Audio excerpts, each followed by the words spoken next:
ஒரு சிறிய கிராமத்தில் மூர்த்தி என்ற ஒரு உழைப்பான விவசாயி வசித்தார்.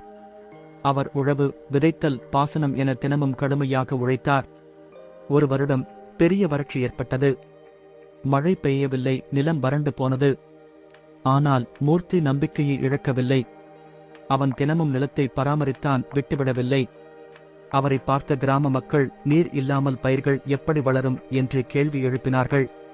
ஆனால் மூர்த்தி அமைதியாகச் சிரித்துவிட்டு, இது இயற்கையின் சோதனை, பொறுமை தேவை என்றார். ஒரு நாள் திடீரென பருவமழை வந்தது. மூர்த்தியின் நிலம் நிறைய நீரை உறிஞ்சியது. அவன் விதைத்த விதைகள் துளிர்க்க ஆரம்பித்தன.